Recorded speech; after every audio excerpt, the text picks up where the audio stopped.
It's surrender or resistance. Everything is surrender or resistance. And surrender versus resistance is experienced somatically. So either you are in a state of resistance, either you're efforting your way into a state of resistance, or you are relaxing your way into a state of surrender.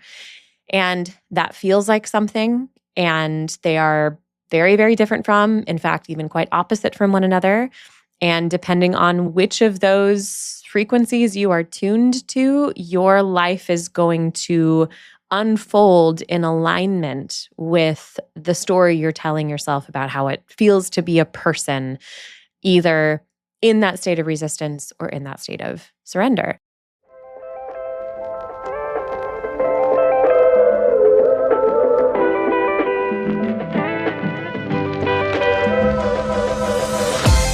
Hi, we're Joan and Jamie, two humans in bodies who take care of bodies for a living.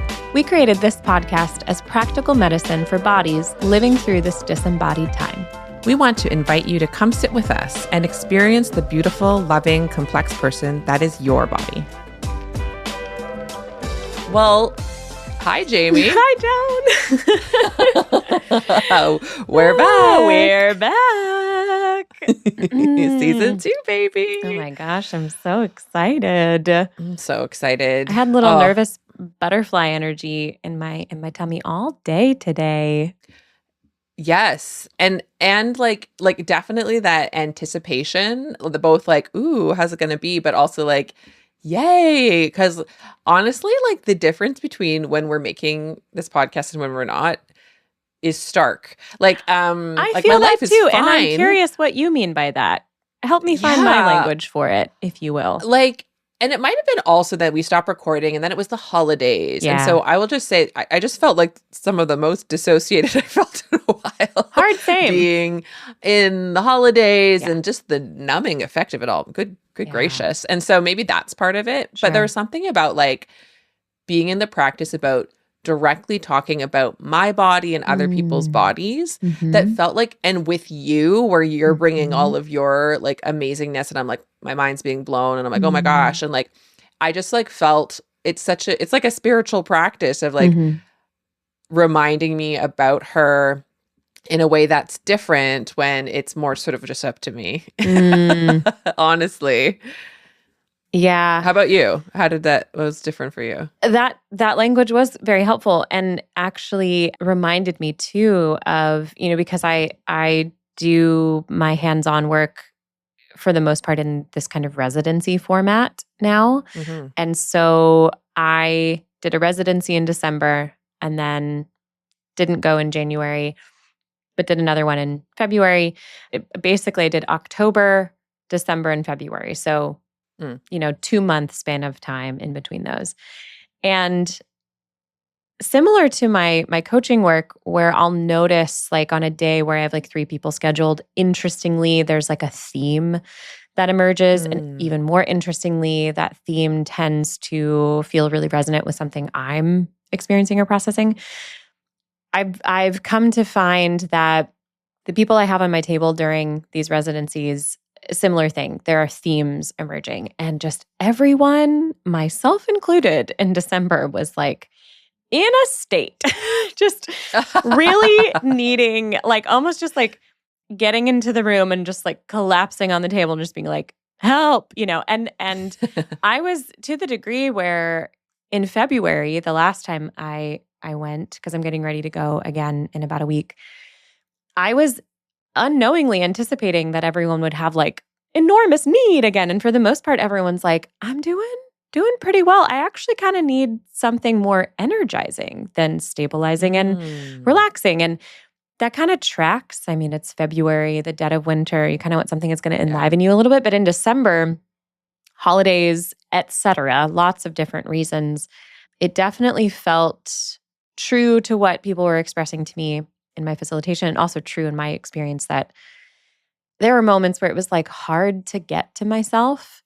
And I absolutely am with you that in my experience of doing this project with you and creating this media and through having these conversations, both sitting down and recording on our computers, and then also the consistent voice memos we send to one another in between, it's, dare I say, accountability in a really Exactly. lovely, Yes. gentle, consensual, Chosen kind of, yeah, chosen and fully. welcomed way. And Yeah. it's a rhythm I really enjoy. And so I'm glad to be restarting that rhythm with you now, especially since really light conversation topic that we've chosen for this second season. I guess it's kind of ironic. We have resurrected experiential anatomy to explicitly and specifically talk about death Yep. for the next 12 episodes. And yeah, we have our reasons for deciding to do that, and we will explain those reasons Yep. happily.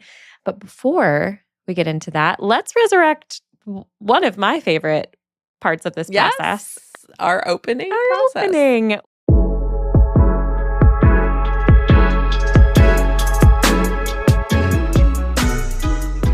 Joan, how have you been experiencing your body for the last 2-3 months?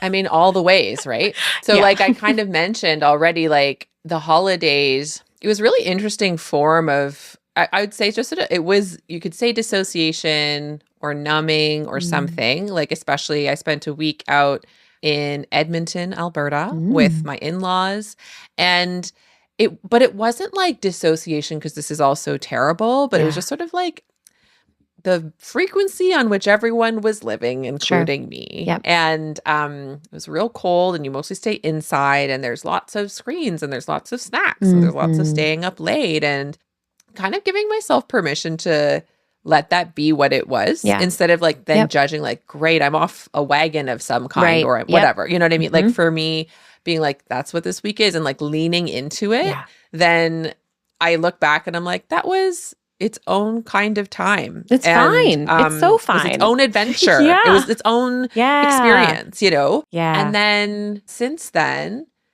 the dead of winter, which means like one way to experience anatomy is like shoveling and snow blowing and walking through so much snow and feeling that crisp coldness, which is honestly, it can get rough, but it's also so delicious.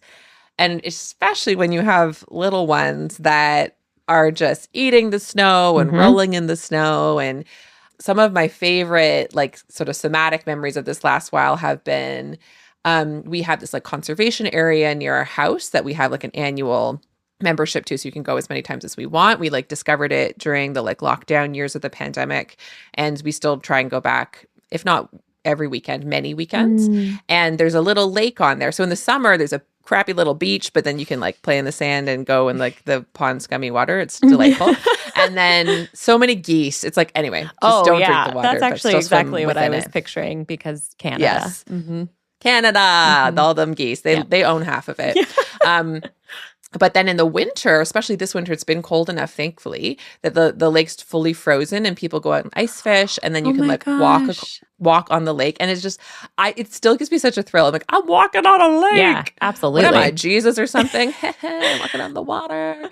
Yes. And so that going across the lake with the kids, but then we discovered this hill on the other side, and it's been cold enough that the snow has been kind of slippery, and so I have both videos of that I then like play and like giggle at, but also like them like sliding down this hill like penguins on their little tummies and squealing and giggling, and just like the noises that are coming out of these kids are just like pure delight. You just listen to those noises. That's right. Yes. And then going down with them and all screaming together. And like, I actually just did that this past Sunday. And that was just the perfect, those have been some of my favorite moments, has been when we've been out doing that. And just the way that my body is like nature, like laughter, these kiddos and my husband, and like my favorite humans on the planet. So I would say that's that's a good mix of some of the ways I've experienced my anatomy over this last while. Across the whole spectrum of sensations, emotions. Yeah. Totally. And I mean, every emotion's been experienced, Yeah. shockingly. Yeah. But I would say those are like some things I want to like remember. And so it's fun to like relive them with you. How about you? How have you been experiencing your anatomy over these past months? Past months, dynamically as well. It's hard to remember now, like when specifically it is that we stopped recording. I want to say maybe it was like November. November? I think so. So yeah, gave a little context for December. Felt a little frenetic, not necessarily in a bad way, just like I feel like often December has just like a lot of energy going on. Yeah. It's an imaginary construct of like December being the end of something, but also, because we have all agreed to It's that real. construct, it's understandable that we feel it. We feel in alignment with that.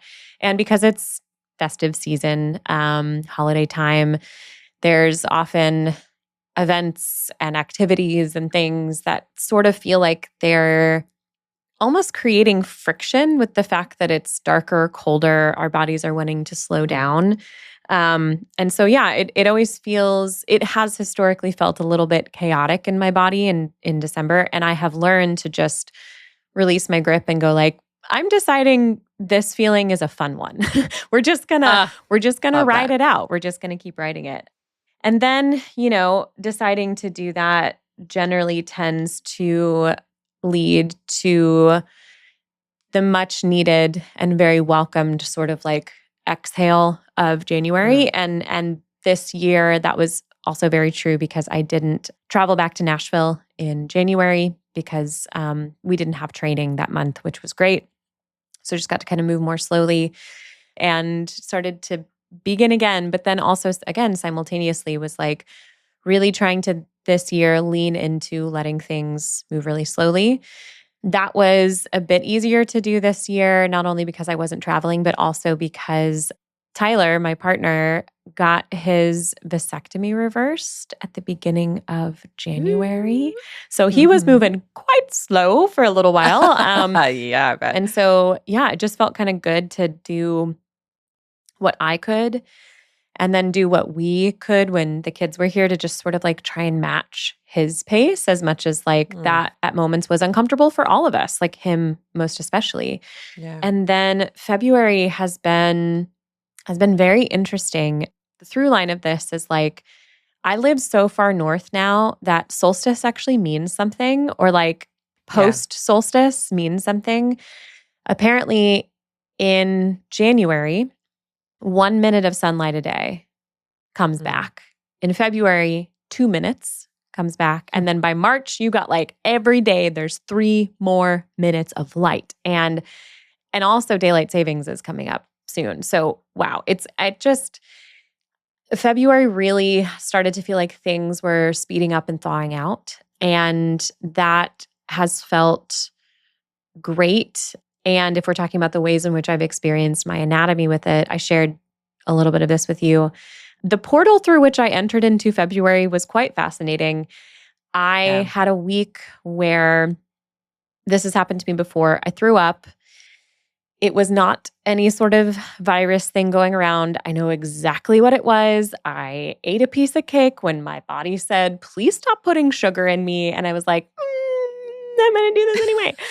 And boy, did I was like, I felt it immediately. I was like, oh, this is a bad decision. And for the next few hours, like for the 4 hours it took for that to like travel to my stomach, I just felt increasingly nauseated. And then it all came up. And then I was just kind of queasy and didn't have much of an appetite for the next couple of days. And then I developed tonsillitis because that is a thing that can happen, inflammation of the tonsils from throwing up, blah, blah, blah, blah, blah. So for about a week, I barely ate, barely moved. And in fact, the tonsillitis itself was the most intense and excruciating physical pain I've ever experienced. I had a lot of tonsil stuff as a kid. I've had throat stuff, kind of more than ear and nose sort of things. In fact, Tyler, when I was in that state, he was like very much, with me in the experience I was having as much as he could be. But also he's never even like had a sore throat. He had like chronic Wow. earaches as a kid. I've never had anything go on with my ears. So it's really interesting, just like the differences. Yes. So I'm very familiar with tonsillitis. I've had it plenty of times. This was next fucking level.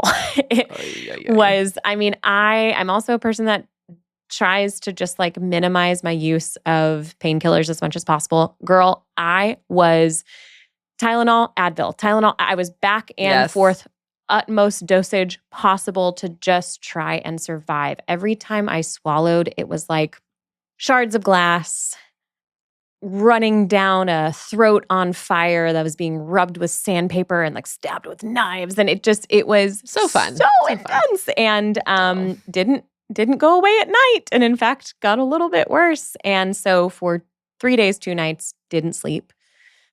Luckily, that first night, I was like, I'm not even going to tell myself that I'm going to sleep. I'm just going to lay here with the acknowledgement that sleep won't be coming. And I'm going to do something else with this time. And so I just found some mantras. And I luckily, as I talked about in one of our bonus episodes in between seasons, I am a seasoned psychonaut. So I know what to do with the invitation of an altered state. And I turned it into, with my intention, a psychedelic experience. And it was both really transformative psychologically and spiritually, and also had the impact of delaying my cycle for about 10 days because my body did not have the resources to ovulate. So then my body did not have the resources to bleed.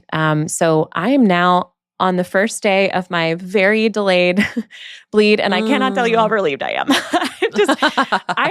It feels weird when you don't know where you are. Disorienting, right? Yeah, I've lived in alignment with my cycle for many years now. And it feels so correct that when I can't, I've told Tyler for the past few days, I'm like, I feel like I can't find myself. Like I can't find my body. Like I don't know where I am. So like clockwork, I got acupuncture done yesterday, and it is the number one thing that is helpful for any sort of hormonal imbalance for me and my body specifically. It's been like that for years. So I kind of knew going in yesterday and telling my acupuncturist, my friend, that I was like, here's what I'm dealing with. Work your magic. And then bleed showed up this morning. And I was like, of course. Yay. So my experience in my body over the last few months has been very dynamic, quite intense at moments. Also, I read like multiple novels. There was just like stretches of time where everything was moving really slowly and I was able to access a lot of rest. And I'm feeling overall quite in touch with and quite, I don't know, like an increase in general, increase of intimacy with her because of all of it. Of course, I've processed through the lens of like, whatever it is, we're doing it together. So I'm excited to be here beginning season 2 with you in that place with her. I love that. Oh, I love this catch up. I feel like it's very cool to think about, how you've been through the lens of like how you and what journey have you and your body been through versus like what kind of life events happened. Yeah. I mean, obviously those show up in what happens in your body, but that was such a lovely kind of like recap of our lives. Yeah, of our off season. And meanwhile, we were putting out, releasing content in our Substack, in our kind of membership, members only area. And we had really great additional conversations. So, you and I have had these touch points along the way in kind of our off season. We recorded some great episodes, new bonus material talking about COVID. We talked about psychedelics. We did a Q&A. And then we released some of our previously unreleased first shot episodes, which were really cute and fun. And then some like written content. So for anyone who's joining us here at the beginning of season 2, if you haven't taken a peek over on our Substack, we've got tons of stuff over there. If you just want more, we've got you. We so have you.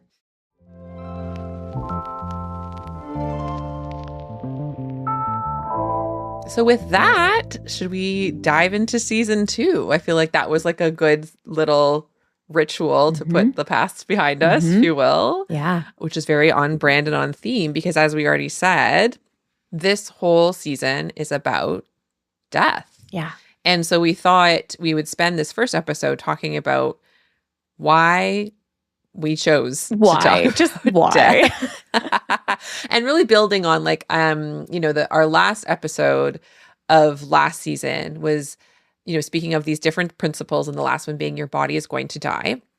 So covering some of why it matters now, but I think really there's so much to get into around the theme of death and the ideas around death, specifically related to our bodies, that it feels so good to have like a whole season's worth of time to really like expand on and looking at it in like all the little incremental different ways we can. Yeah. So, I mean, I'd love to hear a bit from you, Jamie, about how it's feeling as we're opening up this portal to kind of like dive into death. Like, how does it feel to be talking about death for a season? Yeah. It feels right, especially now that we're doing it. What's interesting is for some reason, I still really can't put my finger on, though I'll share more here in a minute about ways in which I'm like, did I know something somehow? I don't know. I don't know how any of this works. But yeah, for whatever reason, from the jump, when we decided to structure season 1 the way we structured it, with going into these kind of 4 main principles and landing with your body's going to die, I vividly remember our conversation where we decided that's what season 1 was going to be, and decided, the final episode, your body's going to die. And like instantly, from the moment we were like, great. And that's the jumping off point. The final episode of season 1 is the jumping off point for season 2, which is going to be about death. I don't even know why I knew that. And I don't know why you knew that too, because when I verbalized that, you were like, yep.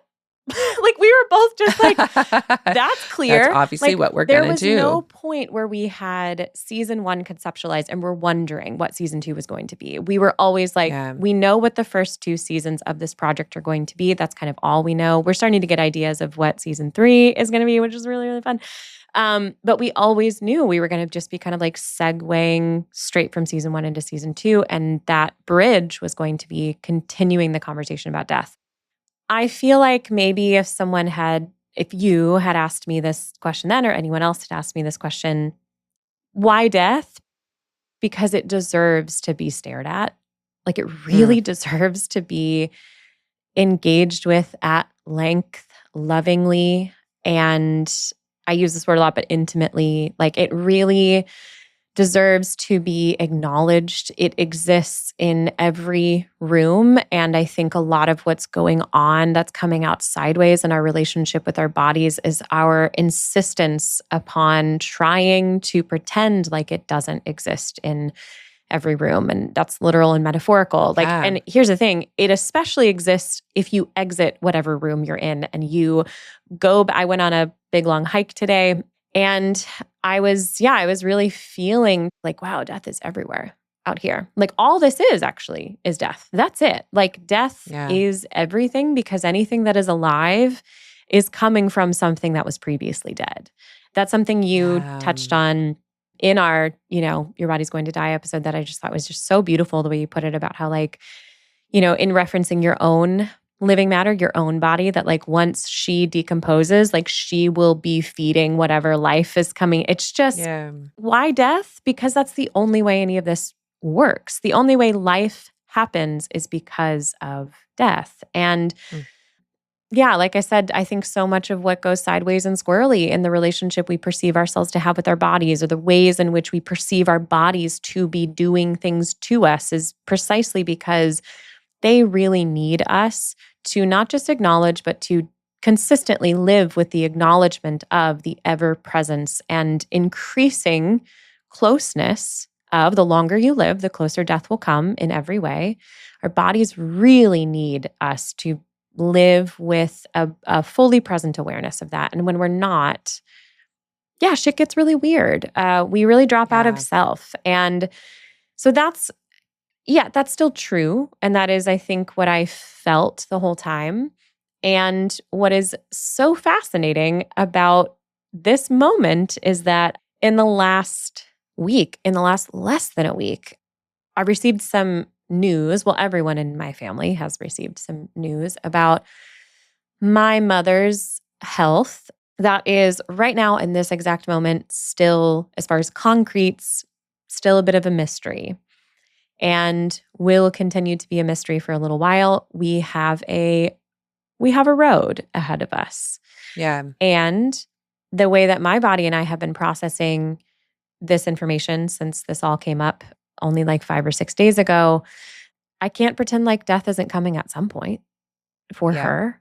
It sounds really, really like, let's just jump right in. It sounds really morbid, but like, I mean, that's what we're doing a here. mantra for me. Yeah, a mantra for me for the last like 6 days has literally been, I'm so sorry, but like everybody's mother dies. It's just I've had that on repeat in my head because it's true and I don't get to pretend like it's not. And I won't do that to her. I will not do that to my body. I will not try and live in a way where I believe I cannot handle the sensations and emotions of coming to terms with the fact that both of my parents are going to die. And also, hey, so is everybody else, myself included. Everybody. Like I won't pretend. And so it's this both and of like right now in this exact moment, I'm disjointed and kind of raw about that. I mean, had we been recording this like even 2 days ago, I would have been quite raw. And because I don't know what's going to happen over the next 6, 7, 8 weeks that we're recording these episodes, like, you know what? I don't know. Who knows? Here we go. Yeah. I don't know what I did or did not summon here in my own life by deciding to create media about death. But what I do know, what I know that I know that I know is that I'm ready for whatever happens, not just because I have to be. Yeah. And then also just like really simply, like I have no unfinished business with my mother. None. Ooh, whenever she goes, same thing with my dad. Whenever both my parents leave their bodies, there will absolutely be moments where I'm like, fuck, I wish I could just like talk to them one more time because that's it's enjoyable and it adds to my life, but there is nothing undone. There is nothing unsaid. There is nothing that I want from them that they haven't already given me and vice versa. Like they both know where we stand in relationship with one another. Like I feel extraordinarily grateful for that I know that like nothing's going to come out weird and sideways after they're gone because there's nothing I'm avoiding right now. And in many ways that is hard. It's harder because I'm like, really facing full force head on that like there could be some tough things soon. And I'm not like when she was in the ER, like waiting for a bed, like 4 or 5 days ago, it was really interesting. I like came home from a yoga class with Tyler. There was no, option for me where I wasn't going to call her. But I had this moment where I was like, a past version of me would be too afraid about the fact that I don't know what to say that I would not call. But I was like, my mother is sitting alone because the ER was so packed that her boyfriend, who had been waiting in the car for like hours and hours and hours, like he couldn't come in. So I'm like, my mother is in excruciating pain, just scared, alone. I'm not going to not call her because that's uncomfortable for me, So I feel really grateful again for the relationship I have with my body.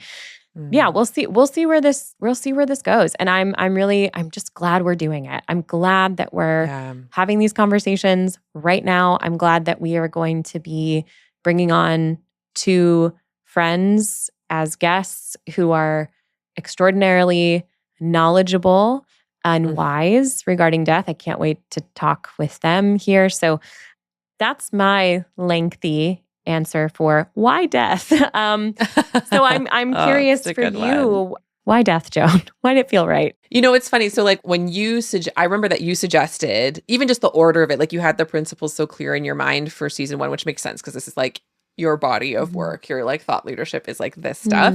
And that it ended on death. And then it's like, and then let's make season 2 death.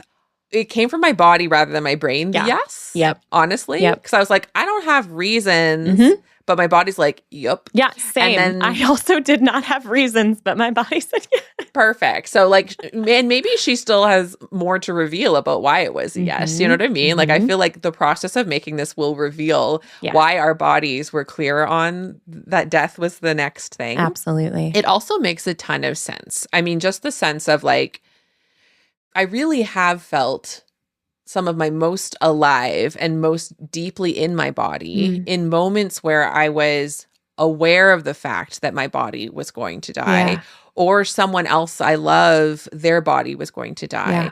Certainly, like, you know, I'm a family physician, and part of what I offer my patients is palliative care. Before November or October, I hadn't had a palliative patient in like a year. Oh, wow. I've had patients who passed away, but they passed away in hospital or whatever, right? But over the course of the past few months, I've had 3 palliative patients. Oh my gosh. Including the opportunity to pronounce one of them myself. Wow. And spending time with a body that the body and the person have parted ways, that connects you to your own aliveness in a way that I'm not like, I don't want to be like, there's nothing else like. I think I would believe that that's true. It's having so never experienced it, that would fascinating. make sense to me. Yes, like there's something you can tell instantly. It's not one of those things where you're like, better do all of my maneuvers to double check that the person's dead. You can do that. Like there's like things they teach you in medical school where you like listen for the heartbeat or whatever, but it's like immediately apparent. Like what a lot of people describe it as, it sort of looks like a wax figure. Like really that body is no longer even, I know we call it a body, which is interesting, but like a body in the way that my body is, like that body is no longer full of life. Yes. It is matter, but it is no longer living matter. And that experience, which happened not too long ago, and even an ongoing experience of another patient, like all of that brings into that really like stark contrast versus, like you were saying, how we are often encouraged to think, which is to like pretend death is never coming. Yeah. Like one of the things if I'm feeling all twisty turny, I'm just like, we're all going to die one day. And so like, what do you want to do now? Or like really like anchoring in mortality.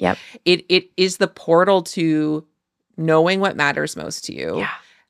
Centering what really matters in your life and really feeling that aliveness. Like, and it's because of that contrast, like we only feel and experience aliveness because we're aware that we won't be one day. Yes.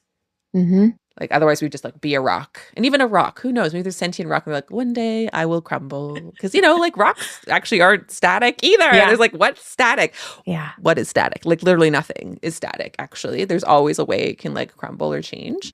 And then the other level of it is just seeing how really serious and violent and grave the forces that pretend that death doesn't exist, like how they can live inside of people. When I think about even just people in my personal life, but certainly patients, and when they're really like fighting against the fact of their mortality and they're terrified of their mortality, I can see how it's robbing them of the ability to experience their aliveness now.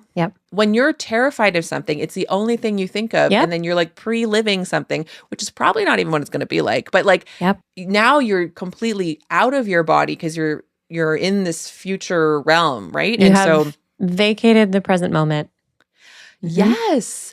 What you just said, from last season as well, like the truth is always relaxing. And I think like, because there would be folks maybe even listening or people who are listening, folks in their lives where it's like, don't talk to me about death. That's not relaxing.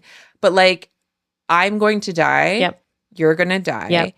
It is like our bodies know it to be true. That's it's the fighting thing. against that. That's not relaxing. There's people and there's bodies. And largely what people are, and this is why, the nature of my work, I'm not here for people. I'm here for bodies. I'm not here for stories. I'm not here for the thinking mind. I'm not here for the maintenance of the ego and the continuation of the constructs. I can't be, because those are so consistently in opposition to the thriving of the body, of the living matter. And I think that very often in the midst of in those very instances where the person, the ego, the mind, the whatever is like, don't talk to me about death, don't acknowledge death, and like almost like works ourselves up into a frenzy of resistance. Simultaneously, at that very moment, the body is like, no, motherfucker, shoot me straight.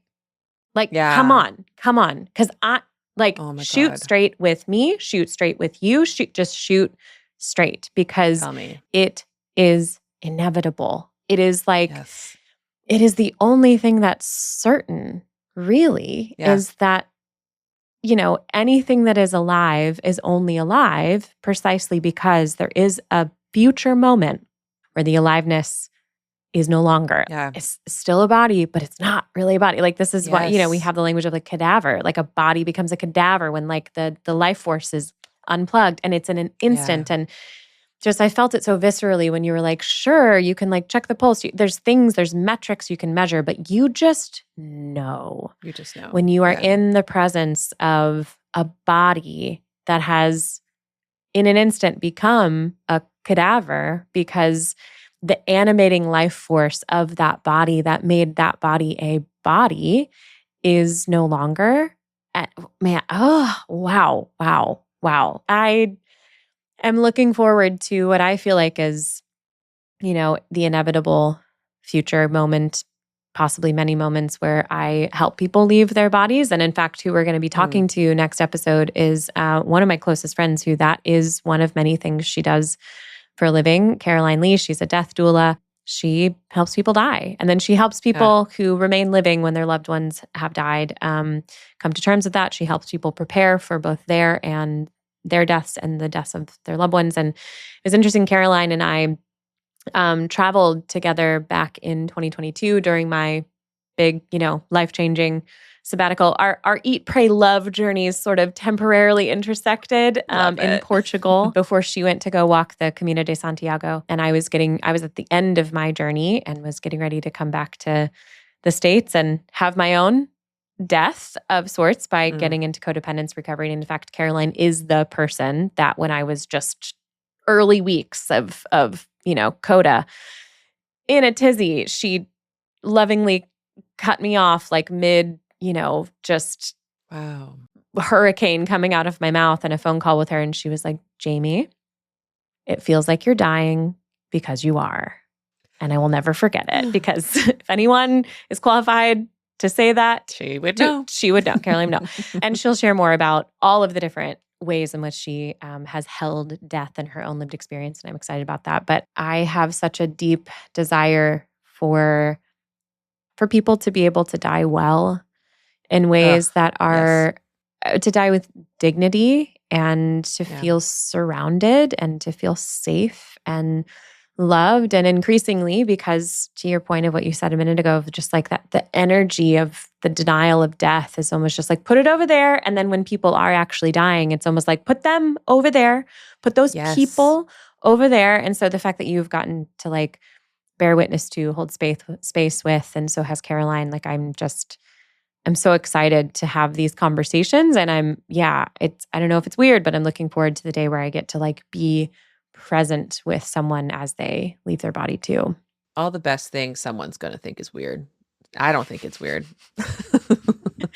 I wasn't worried about you specifically. I'm almost never worried about you specifically thinking I'm weird. And I hope you have the same experience of me. I hope there's all of my like whenever I've been like, Jamie, this, and you're like, my definition of weird like doesn't exist anymore. I don't even know what it means. I think that's especially true when you're a healthcare human, or you're like someone who works with bodies. Like, you just kind of don't really have a line anymore, especially for like dinner party conversations. You're just like bodily fluids, weird rashes. Like, come on. Yeah, that's interesting. Let's do it. Let's do it. Why don't we take a moment and give our bodies a little stretch, and we'll talk to you guys after the break. Yeah, here we go. We'll see you in a minute. If you'd like to connect with us, we invite you to join us on Substack. exanatomy.substack.com is the home for the Experiential Anatomy podcast. It's the place to stay up to date and never miss an episode, even if you're taking a break from social media. You can subscribe for free, and you can contribute to the sustainable creation of these conversations by upgrading to a paid subscription. Paid subscribers get access to special content like audience Q&As, bonus episodes, and other supportive materials that we've created along the way. We love it there, and we hope you will too. Welcome back, Jamie. Thank you, Joan. I feel refreshed and ready to go. Let's do it. Let's do it. Let's talk about death some more. Let's talk about death some more. This is going to be the tenor of the whole season. It's just like, let's dive right into death. I know. And then I feel it a bit in how you phrase things, and I feel it in myself. I don't know if it's tension for you, but it's like this weaving of like having intense excitement for something that you're aware that generally socially it's not we're like sports or something. Yeah, totally. Other people where you're like, or like Taylor Swift, we're like death, Another reason why I'm really excited to have Caroline on, just like next episode, right at the top of this whole season, is like that's her. That's just her MO. So it's just like because I want to have the conversation in like in a fangirl way, not in the way where it's like big fan of can't death. wait Real for big, death. Because that's like more like, our religious upbringing had vibes of that. But it's like, there's so much to explore. Yeah. Right? Yeah. It's quite juicy. Yes. To that point, and, to segue us into picking back up where we left off, like, it is so interesting. Like, just like, can we all just admit that? Like, it's all the other things too. It's like frightening, it's overwhelming, it's confusing, it's mysterious, it's, all of that. And the mechanism of death, the process of death, the necessity of death is like endlessly interesting. And, again, not just the specifics of one person's, the life force leaving the body and like that kind of big final death of the end of I love the way you said that, like kind of the end of like the collaboration between consciousness and living matter, where consciousness goes on to who the fuck knows where, and the living matter begins to decompose.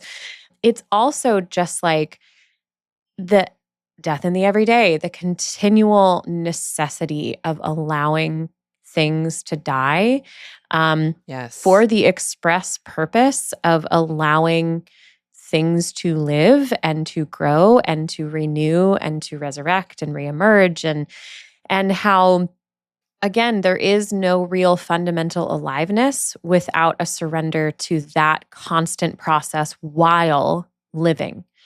Yeah. So, I'm curious, this idea of death in the everyday. Again, when we were mapping out season 2, this is something that I believe you had kind of identified would be really important and interesting to discuss. Because again, we're not just talking about the larger finality of that one single death, but just how it shows up everywhere in your life. So I'm curious what you have to say about that, Joan, whether it's just as a concept or in your own life, how acknowledging the death in the everyday has really served you as a person. Yeah. Well, I liked it how you even just framed it so like the question that came to me as we were like mapping out the season and the idea of death of everyday, which I think is like, it's just a useful question to ask oneself from time to time, which is like, what in your life is ready to die that you're holding on to? Yeah. Sorry, but also not. Yeah. The truth is a relaxing space to be in.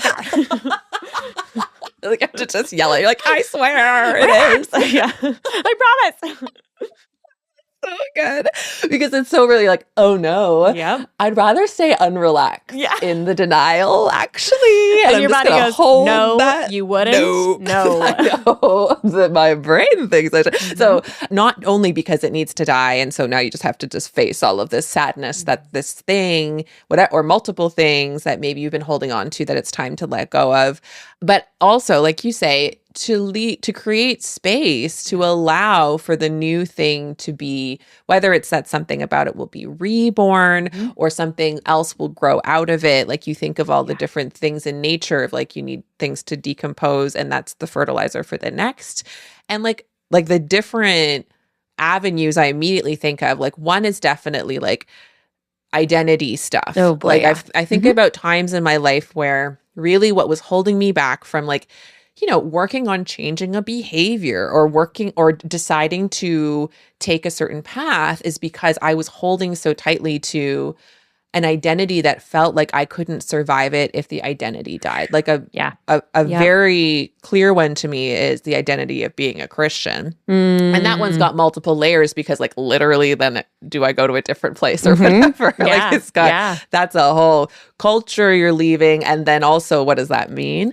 But that one I can see how in my own life, it very much was, it wasn't like it's dead and it's over. Like it's the process that actually death you often takes, unless it happens to be like a tragic sudden situation, but like often it's in stages and there's still portions of, say, a body that are more functioning at peak vitality, or it's all by vital, but peak functioning capacity versus others that are not capacity. Exactly. And like, and I would say identity, same thing, where it's like, no, I want to cling on to this part. But the only way I could actually, in my case, like what language feels true for me for identity stuff is like really actually like get to know my actual self. Yeah. I had to step away from the identity of Christianity and that particular belief matrix that was attached to that identity. Yeah. And it was definitely like a battle of a denial and it was absolutely a death. Like I would say the only time in my life that I think I experienced something close to depression, including, I don't know if I've even ever told you this or talked about this publicly. I don't mind though. Like, like self-harming behaviors was like in university when I was in the midst of like, oh no, Jesus is slipping away from me. Yeah. So then, so is my grip on reality.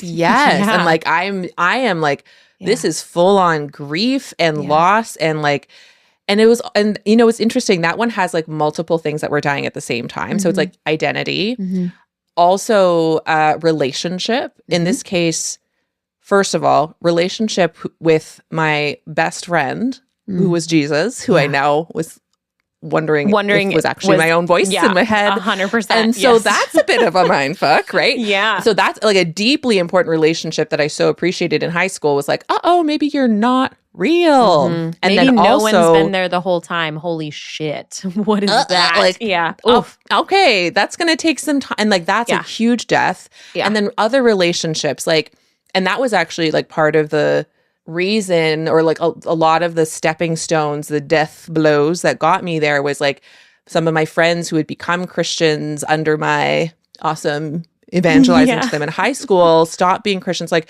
other relationships changing and the death of what they were before. And certainly the fear of how I would have a death of relationship with my parents if I was no longer Christian. Like, so like that one, I would say a particularly rich one, rich of death, full of death. Yes. And years, like all through my university years, all through medical school, actually, to where I felt like that old identity. I mean, it's not that I don't identify with Christianity at all anymore, but like I don't hold in any way that identity in a way that's meaningful to me. So that it really has truly died for me. And in a way that now feels like at peace versus there was like times where it was like death rattles, gasping, fighting against it. Let's do CPR again and join the prayer group in medical school, like trying to like bring it back to life. And so I wasn't even expecting to use that example. Would we call that like the bargaining phase, maybe? Very much the bargaining. Totally. Multiple bargainings, like definitely flowing between all the stages.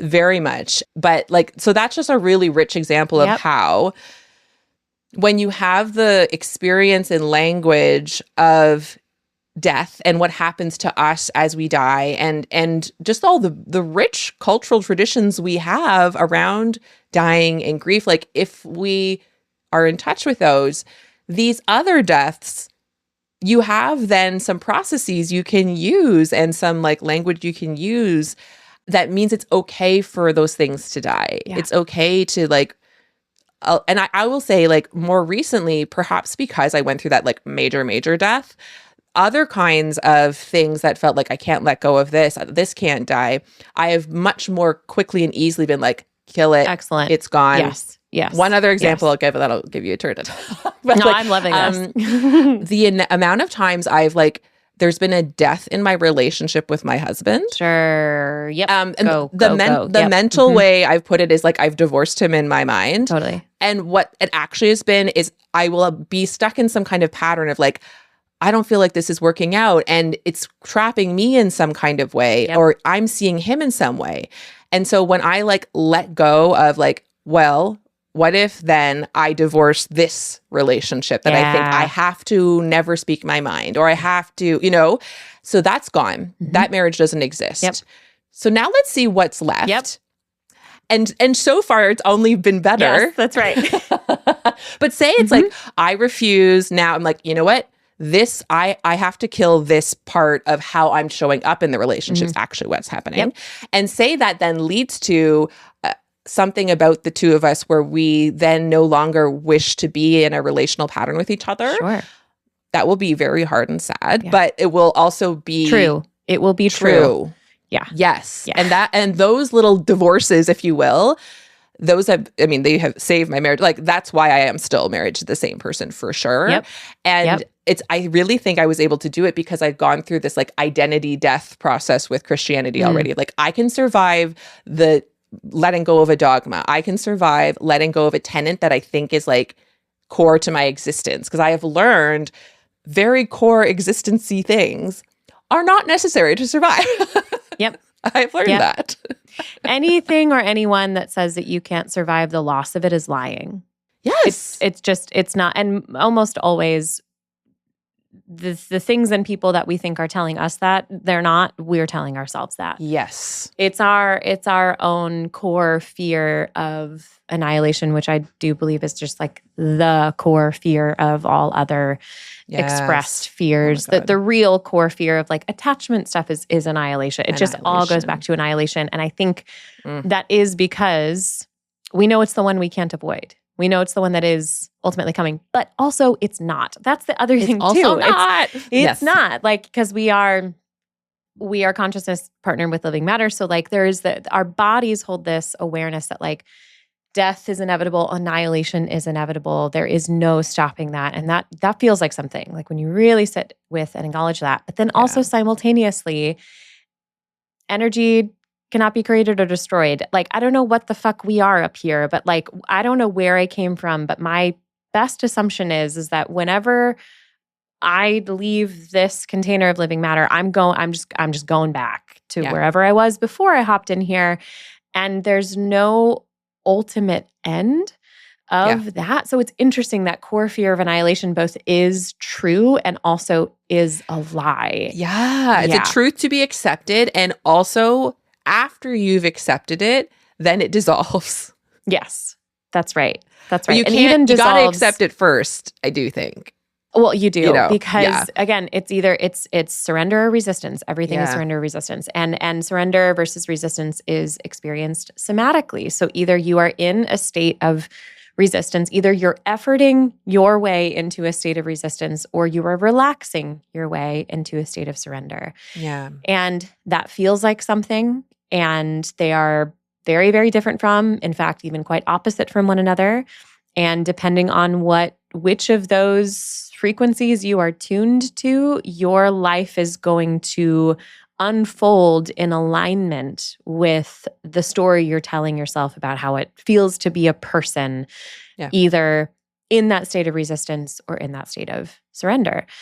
And this idea of like the disillusion of identity. And I think it is really, really true that when you have kind of your first one of those, or maybe we could say like your biggest one of those, like the majority of the people that I've worked with throughout the years, like you, like me, at some point had this undeniable curiosity, started as a curiosity, eventually grew to a knowing that the certainty we'd been sold was not trustworthy anymore. And I think something that can happen is we can think that it's just the particular brand of certainty that we were sold that is the problem. And so Yep. let me just go find a different one, as opposed to, no, no, no, no, no.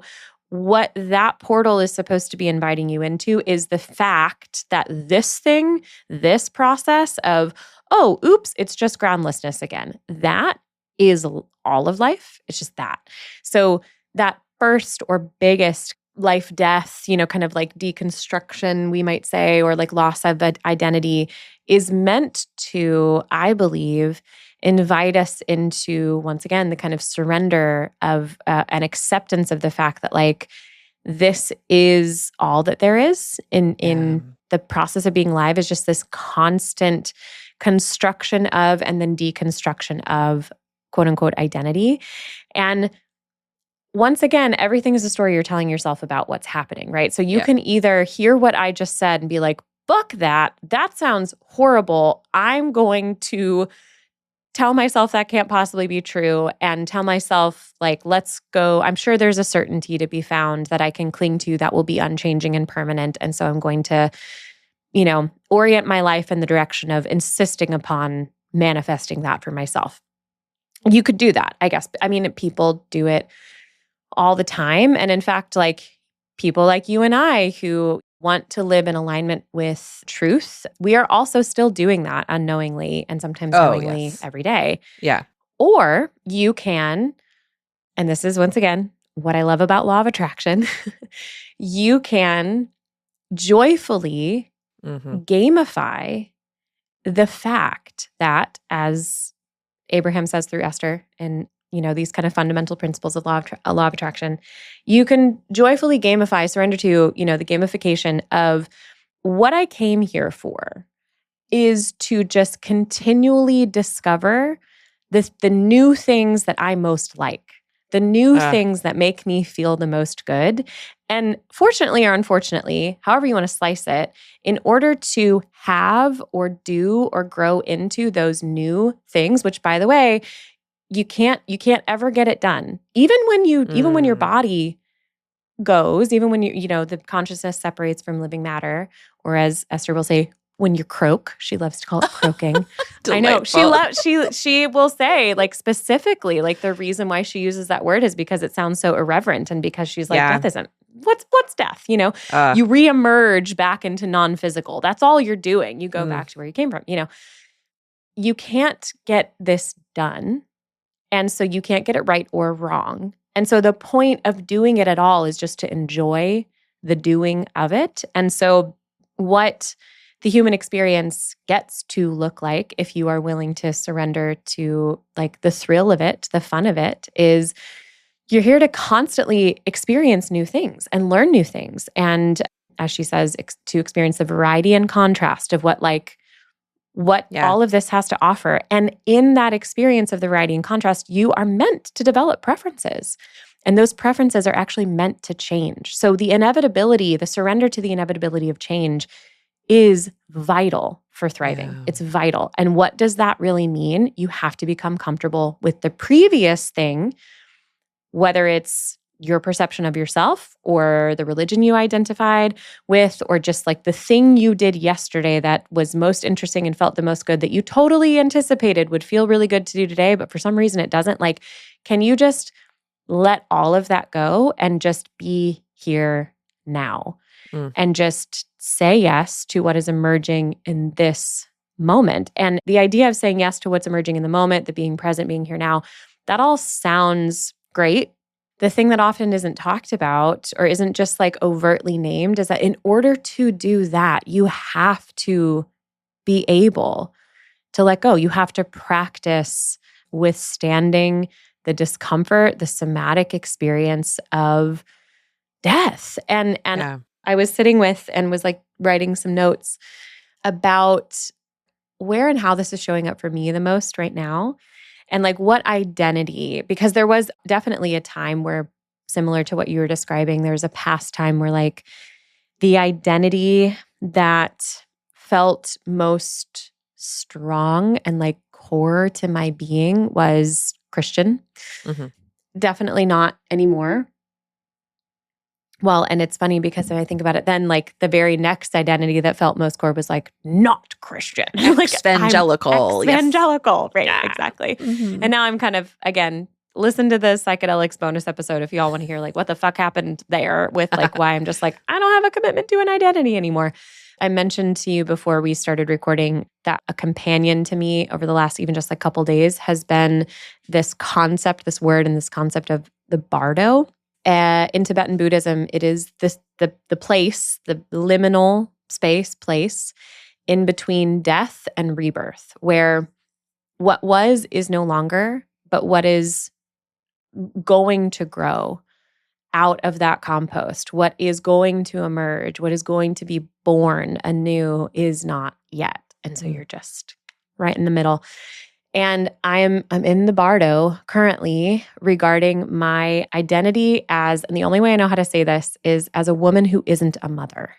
It's so weird, Joan, because I'm certainly not any longer a woman who isn't a mother. And I don't even know what the word for that would be. It's just like a woman, but I'm certainly not that anymore. And that isn't only because I have stepchildren now. And so like half of my life, I am functioning in the role of a parent/mother in that way, kind of like a bonus mom. It's more archetypal than that. It does have to do with what my relationship to these children have invited me into, both figuratively and just they themselves, and the relationship I have, the real relationship I have with, tangible one I have with each one of them as individuals.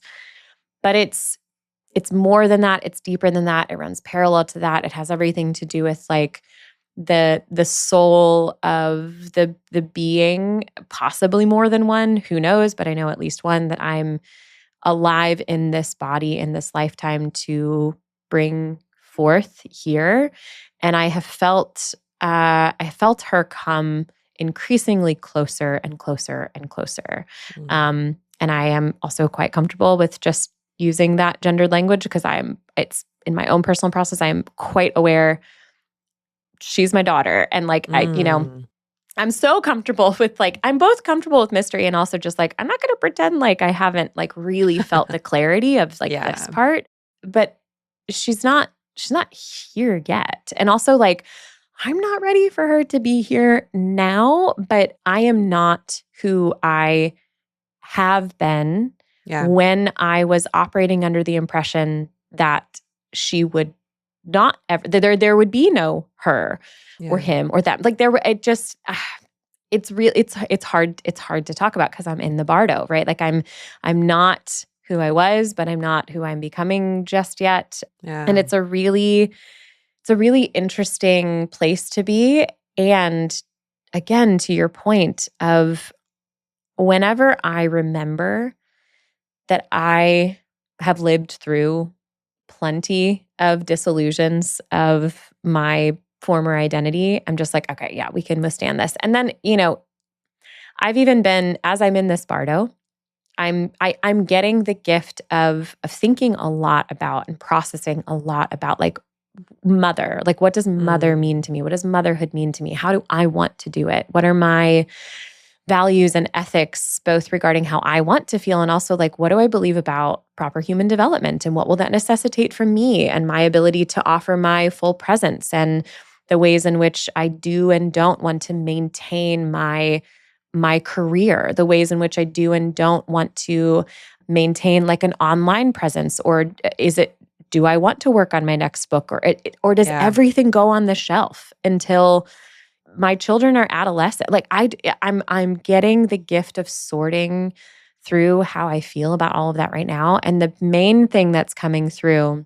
is that actually when it comes to like mothering, motherhood, on a very real level, like the dissolution of identity is the whole point. Yes.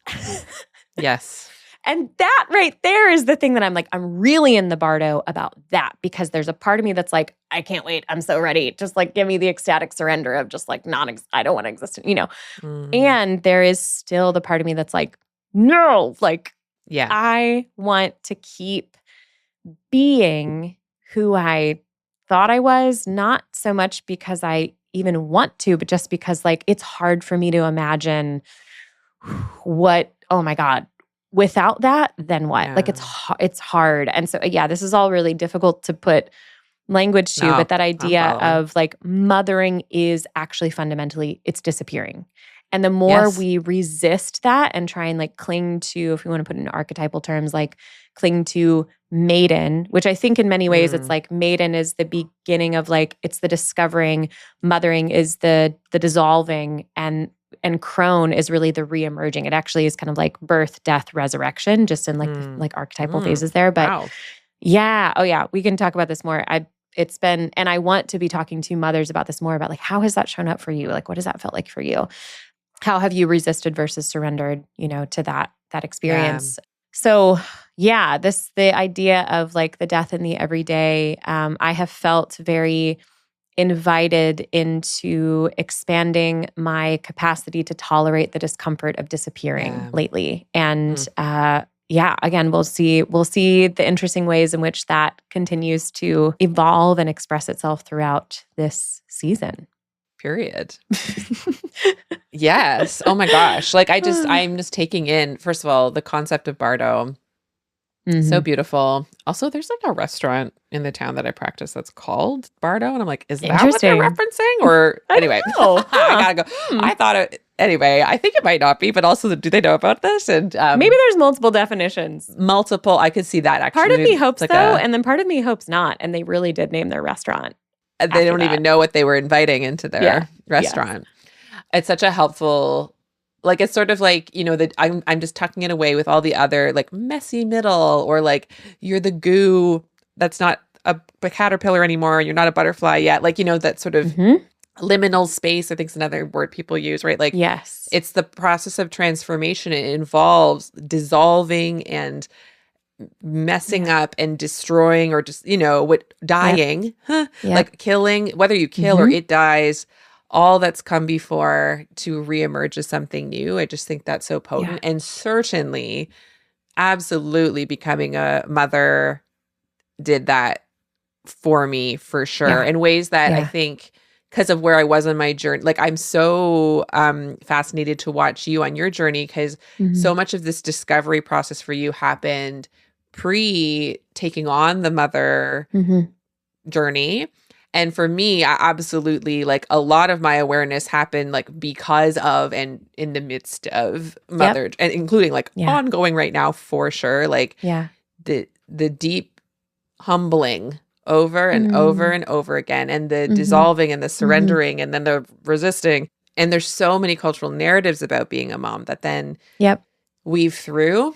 And I just Yeah. think that's a really beautiful example of something that I imagine folks would relate to, whether it happens to be mother or not. But like, if you fight that transition, Mm. Hmm. it goes a lot differently than if Hmm. you find your moments and ways to surrender. And that's, Yeah. I could be talking about dying right now, Hmm. literally, Yep. but absolutely, like the death of an identity, or the shift in a Yeah. relationship, shift in identity. Like those are the ways that I think, yeah, changing your relationship to death will change your relationship to those things.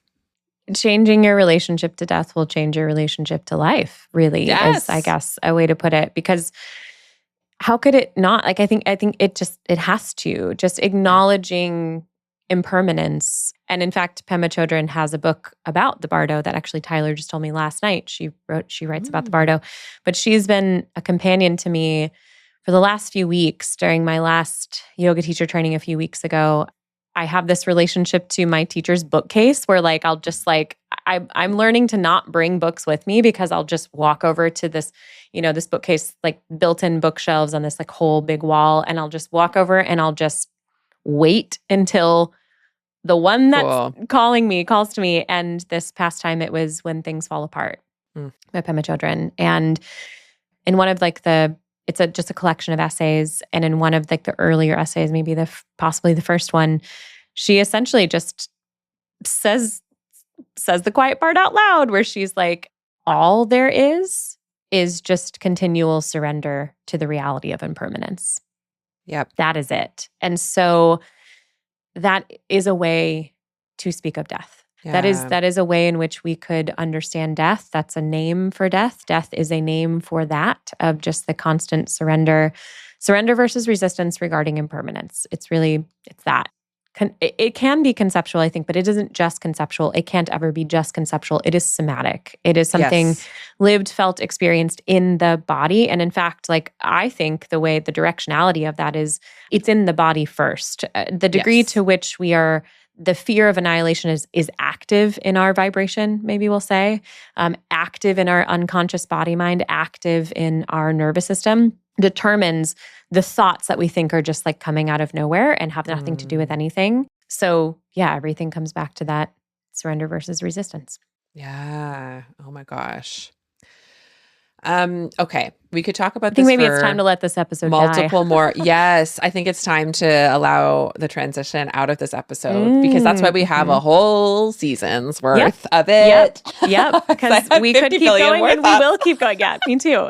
We were really smart for this one. Save this to for decide this one. to make this many hours of conversation. And then, we'll be exchanging voice memos with one another over the next few weeks. It's interesting that we've got the timing of this where we're recording this and we actually have like 3 weeks until our next recording. So I'm sure many things will percolate and our next conversation will be with Caroline. And so that'll be a whole different energy. And I'm really excited to do all that with you. But before we get into all of that throughout the remainder of the season, talking about hospicing modernity, talking about views, various different views of death, what it means to live with this awareness of death that facilitates greater aliveness, and then having these conversations with Caroline, who we've mentioned multiple times, and then our good friend Hillary McBride is going to be our season finale, maybe we'll call her. Yeah, she's our second guest, but she's our final episode of this season, and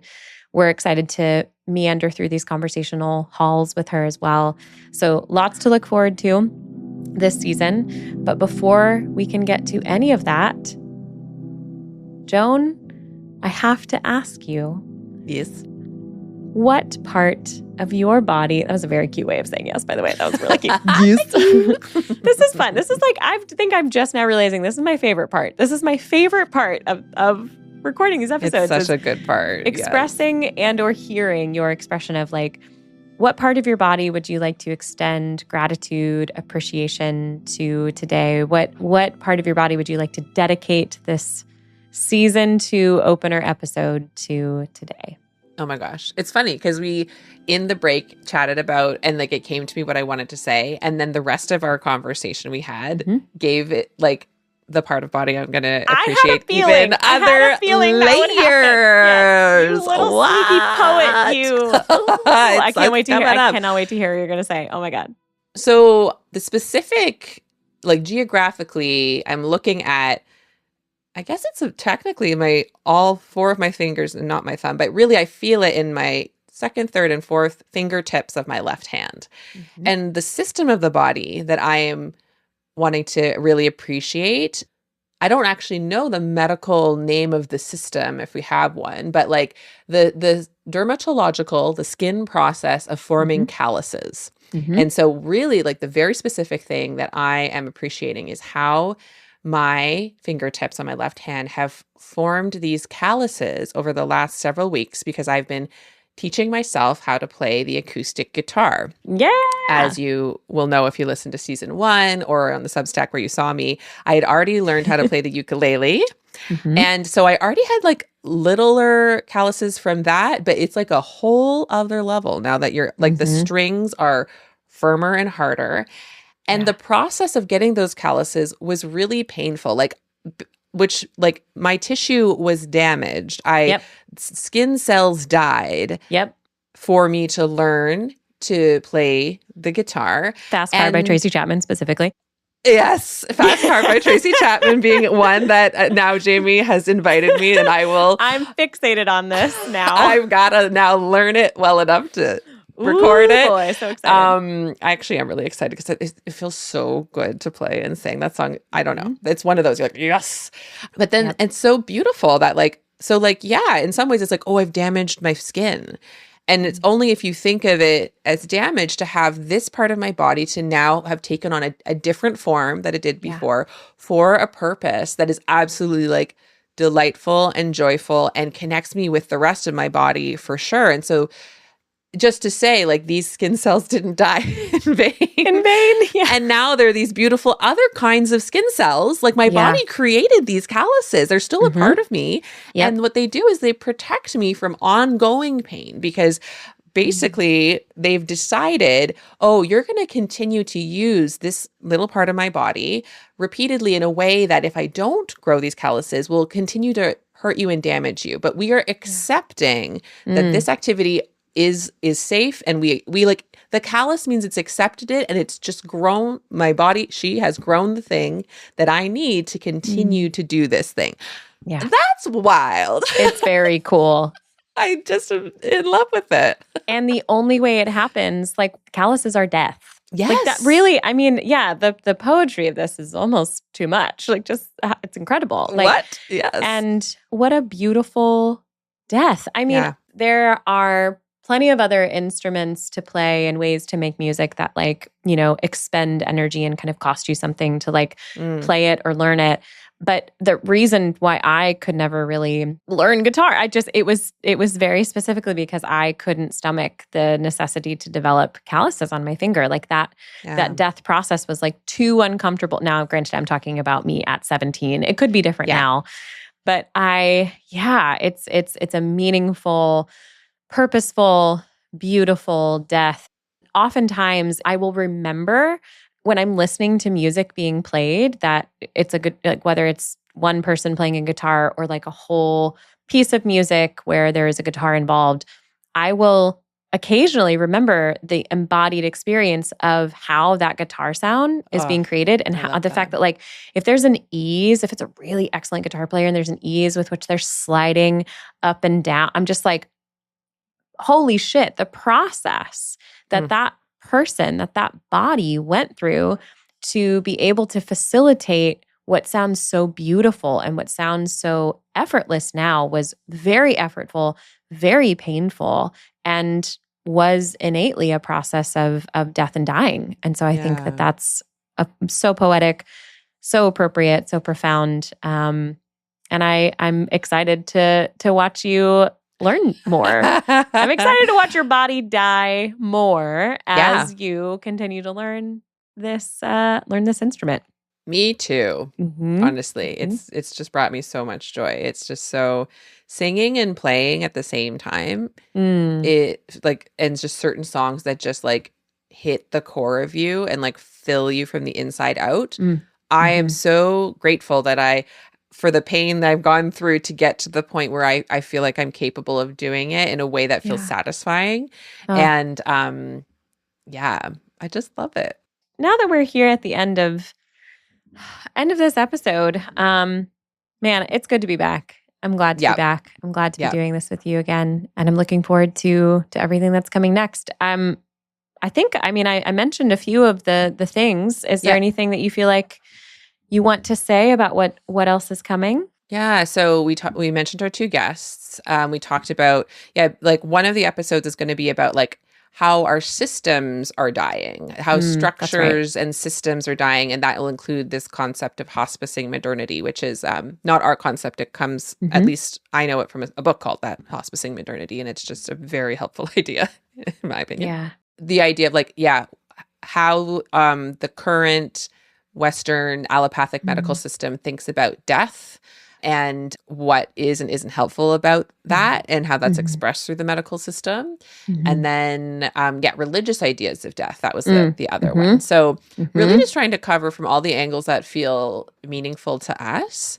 Yeah, and I'm really looking forward to it because, like we say, like, through discussing this, like, what that allows space for is the dreaming of what is birthed and grown out of what we see as dying, you know, and so it's actually just, like, I'm really looking forward to co-creating some really beautiful ideations of, like, what grows out of the space when you allow old dead ideas to be dead, you know? So I'm really looking forward to the season. Something just struck me as you were saying that what it feels like, one of many things I think that we desire to do here is to bring intention to the inevitable. Yes. That just by the very nature of the fact that we are talking about the reality of death. Again, I hope that through bringing that attention to and intention to the inevitable, I hope that once again we are offering this podcast, these conversations as a relaxing space for bodies to be, even if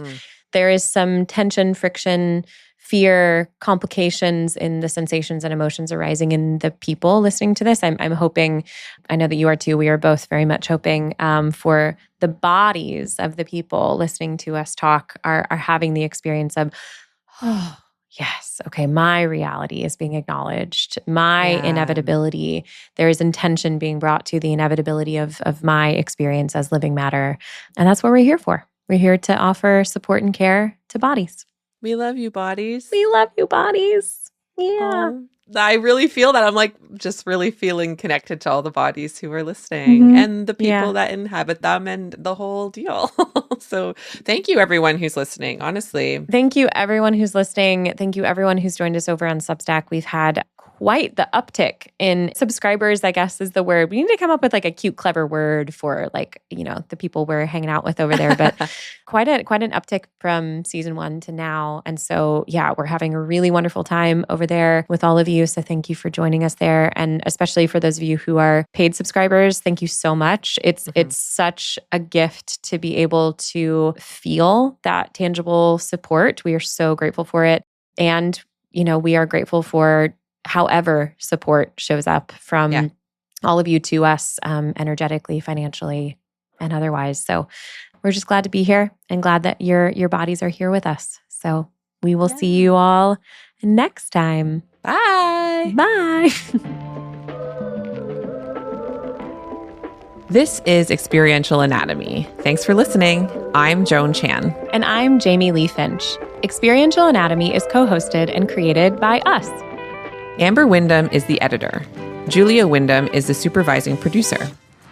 Senior producer is Elizabeth Wyndham. Aaron Beatty leads our community management. Our theme music is Park Pier 3 by G's Guy. If you have any thoughts, questions, or stories to share about this week's episode, email us at exanatomy@gmail.com. Please follow, rate, and review on your favorite podcast platform. And remember to join us over at exanatomy.substack.com. Experiential Anatomy is produced by Windhaven Productions.